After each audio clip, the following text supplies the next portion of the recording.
ঘাটশিলা ভ্রমণে এটা আমাদের দ্বিতীয় পর্ব বা শেষ পর্ব।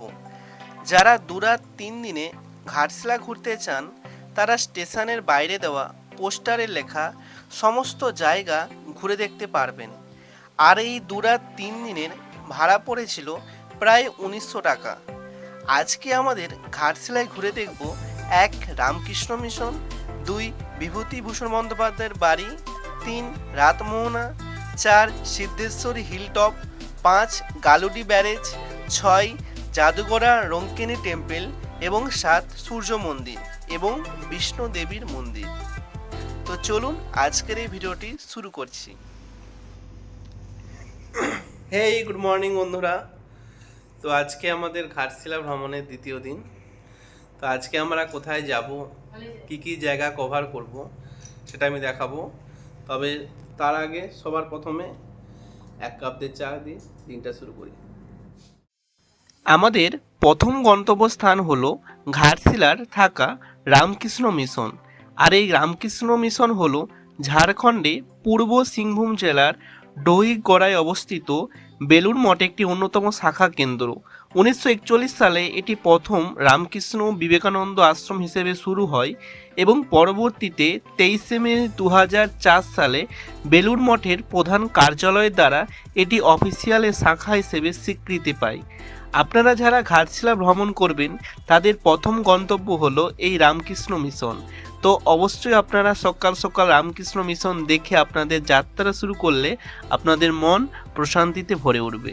ঘাটশিলাতে আমাদের দ্বিতীয় গন্তব্যস্থান ছিল ঘাটশিলার এই ডহিগড়ায় বিভূতিভূষণ বন্দ্যোপাধ্যায়ের বাড়িটি। এই বিভূতিভূষণ বন্দ্যোপাধ্যায় ঘাটশিলায় প্রাকৃতিক সৌন্দর্যে মুগ্ধ হয়ে এই মাটির ও টালির বাড়িটি তৈরি করেছিলেন। তার স্ত্রী গৌরী দেবীর স্মৃতিতে এই বাড়িটির নাম রেখেছিলেন গৌরীকুঞ্জ। এই শান্ত নিরিবিলি পরিবেশে জন্ম নিয়েছে অপুর শৈশব আর আরণ্যকের সেই গভীর জঙ্গল।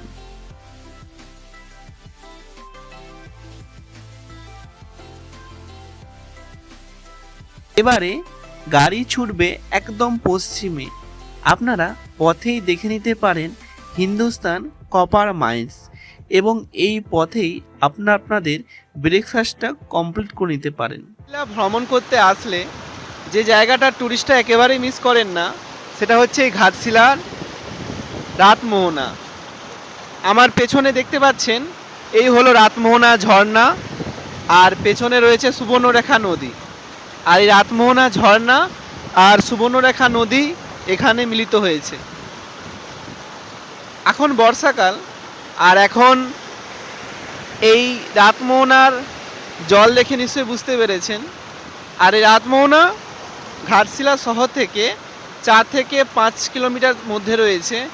এখানে পরিবেশটা খুবই সুন্দর এবং এই রাতমোহনা সূর্যাস্ত সময়টা যদি আপনারা আসেন, আপনারা এই রাতমোহনার সূর্যাস্ত খুব ভালোভাবে অনুভব করতে পারবেন। যেন মনে হবে প্রকৃতি নতুন রং দিয়ে এই রাতমোহনাকে সাজিয়ে তুলেছে।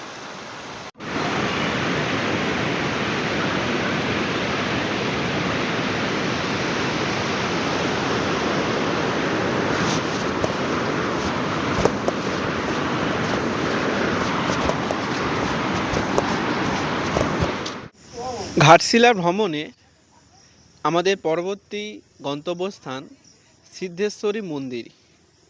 এটা সুবর্ণরেখা নদী থেকে প্রায় কাছাকাছি 10 থেকে 12 কিলোমিটার দূরে রয়েছে। তো আমার পেছনে এখন প্রকৃতির অপরূপ সৌন্দর্য আপনারা দেখতে পাচ্ছেন এবং এইটা প্রায় কাছাকাছি 350 ফিট রয়েছে। এখান থেকে হেঁটে যেতে হবে। আমি বলবো যারা বয়স্ক আছেন তারা এই ডেস্টিনেশনটাকে অ্যাভয়েড করতে পারেন, তাছাড়া বাচ্চা বা জোয়ান ছেলেরা যেতে পারেন। ঠিক এখান থেকে যেতে হবে। তো আমরা যাব। তার আগে যদি আপনারা পুজো দিতে চান, ওপরে শিব মন্দির রয়েছে, তাহলে এখান থেকে কিন্তু বিভিন্ন পূজা সরঞ্জাম নিয়ে যাবেন।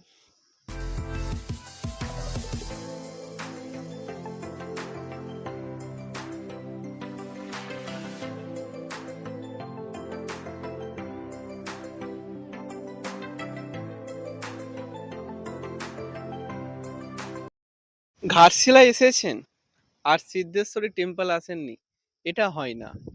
আমি এখন রয়েছি ঘাটশিলাতে সিদ্ধেশ্বরী টেম্পল।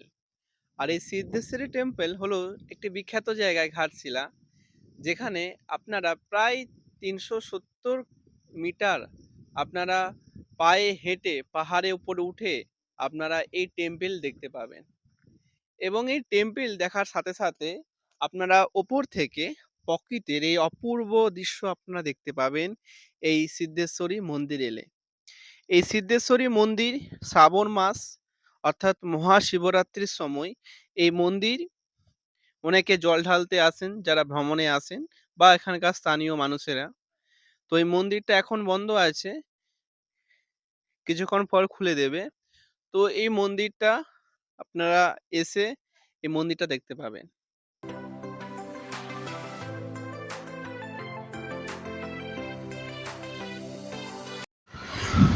আমি জানি না আপনারা আমার ভয়েস শুনতে পাচ্ছেন কিনা। আমি এখন রয়েছি ঘাটশিলাতে, আর ঘাটশিলাতে ভয়ঙ্কর এখন আমি রয়েছি গালুডি ব্যারেজ, যা ঘাটশিলা থেকে 5 থেকে 10 কিলোমিটার অবস্থা।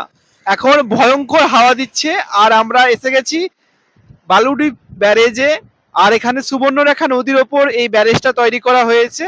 আর এই ব্যারেজ প্রায় ঘাটশিলা থেকে 8 থেকে 10 কিলোমিটার মধ্যে অবস্থিত। আপনারা শুধু দেখুন এই বৃষ্টির জলটা কিভাবে সুবর্ণরেখা নদীর ওপর ব্যারেজটা তৈরি করা রয়েছে, আর এই বর্ষাকালে কিভাবে জল যাচ্ছে, মানে একদম নদীর একদম ভয়ঙ্কর অবস্থা, মানে একদম ভয়ঙ্কর অবস্থা, মানে দারুণ ভাবে জলটা যাচ্ছে। আর দূরে মৃদু মৃদু বৃষ্টির ছিটায় দারুণ লাগছে, ছাতা মাথাকে একদম উড়িয়ে চলে যাচ্ছে। আর এই বালুটি ব্যারেজ সূর্যাস্ত, সূর্যোদয় এবং এখানে মাছ ধরার জন্য বিখ্যাত। আপনারা দেখতে পাচ্ছেন এখানকার জেলেরা মাছ ধরছে। আর এই ব্যারেজটা অনেক, মানে আপনারা যদি দেখেন ভয়ঙ্কর অবস্থা, এখন বর্ষাকাল, তো দেখতেই পাচ্ছেন এই নদীর কেমন ভয়ঙ্কর অবস্থা।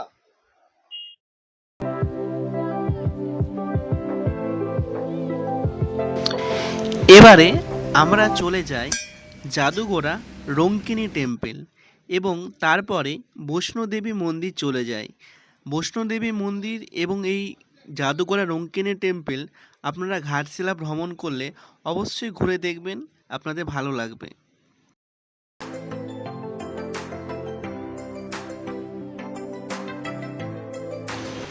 এরপরে আপনারা রাস্তায় বিভিন্ন ধাবাতে আপনাদের লাঞ্চটা করে নিতে পারেন। এখানে ননভেজ ভেজ সব কিছুই পাওয়া যায়। আজকে সেকেন্ড দিনে শেষ ডেস্টিনেশন হলো সূর্য মন্দির। এই সূর্য মন্দির যারা ঘাটশিলা ভ্রমণ করতে আসেন অনেকেই আসেন সূর্য মন্দিরে। যদি আপনারা চান অন্যান্য ডেস্টিনেশন যদি কভার করতে না পারেন তাহলে এই মন্দিরটা স্কিপ করতে পারেন আর অন্যান্য জায়গাগুলো আপনারা নিতে পারেন। তো আজকের ঘাটশিলা ভ্রমণের আপনাদের ভিডিওটা কেমন লাগলো, আর আপনারা কি কখনো ঘাটশিলা এসেছেন সেটা আমাকে কমেন্টে জানাতে পারেন। আর ঘাটশিলা আপনারা বর্ষাকাল অথবা শীতকাল বা অন্যান্য টাইমে আসতে পারেন, বাট এখন বর্ষাকাল, এখন বৃষ্টি পড়ছে, এখানে ভালো ওয়েদার রয়েছে। তো এখানে আমি একটু দেখাতে বলবো, এখানটা খুব সুন্দর লাগছে, একদম মানে ন্যাচারাল এরিয়ার মধ্যে সূর্য মন্দিরটা রয়েছে, তো খুবই ভালো।